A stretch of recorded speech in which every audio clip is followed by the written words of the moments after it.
Hey everybody, Dan from ON1 here. I'm here with a little early Christmas present from the team at ON1. We've been working on a minor update for Photo RAW 2024, and I'm going to show you some cool new stuff that we have in that update. That's going to be 2024.1 coming to you very soon.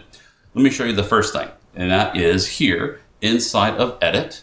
I'm going to go to the Effects tab, and I'm going to show you some improvements we've made to the color balance filter. I'm just going to add filter and select color balance. You've noticed the controls in color balance have changed. Rather than using old-fashioned sliders, they're the new modern color wheel layout instead. Let me show you how it works. You can simply click in the center of whichever region you want to change. In this case, I'm going to adjust my shadows and make them more cool. So I just click on the circle in the middle. As I drag from the center, it's going to set the angle and the saturation. So the angle is the hue that we're setting. The distance from the center is the saturation. So I just simply drag it in the direction of blue to make those shadows more blue. The slider underneath is a brightness slider, so I can control how bright those shadow regions are as well. So I'm going to make them a little bit brighter. I'm going for kind of a vintage look, so I want dark shadows, warm highlights. So now I'll go over to the highlight slider. I'll click in the center of that, and I'm going to push it towards the yellow direction. I'll make that a little bit warmer as well. I'll make that a little brighter too. There we go. Let me toggle it on and off so you can see before and after, just like that. You may have noticed as I was adjusting those at the top, you'll see the hue, angle, saturation, and brightness readout at the top just above the mid-tones control. And of course, all of your existing styles that you've created will work with this, and you can create new styles as well.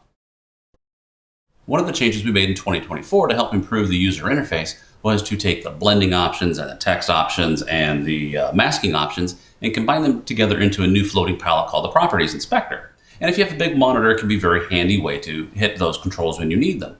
But if you're on a small display, it can take up more space than you'd like.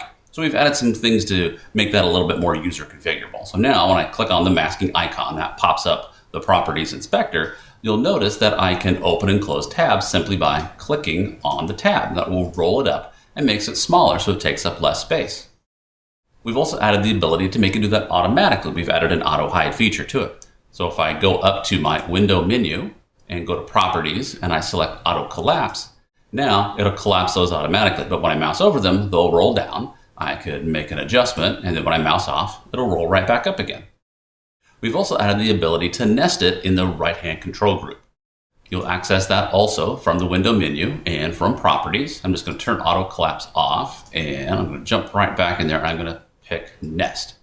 And you notice how it now appears right above the Layers section below the Info section. And it'll still collapse if I want it to. I'm going to roll down my layer so you guys can see where that appears. So right between the Info and the Layer section. And I simply click on it to expose those sections. And I can even use that same Auto Collapse option as well so that it'll collapse and expand automatically as I mouse over that region. Just another way to give you a little bit more control over the user interface, something where it can continue to do in the future, giving you more control and more flexibility. All right, aside from those two cool new features in 2024, I'm going to jump back to Browse. I'm going to show you one other enhancement that we've added. And that improvement is in the Edit Capture Date dialog. I'm just going to fix the capture date on these photos. If you look up here closely, it says that these were captured at 4 o'clock in the morning. Well, that probably wasn't true. I didn't shoot this wedding at 4 o'clock in the morning. It just means that the time on the camera was set incorrectly. So we want to fix that. So I'm just going to select all of those photos. I'll right click and select Edit Capture Date.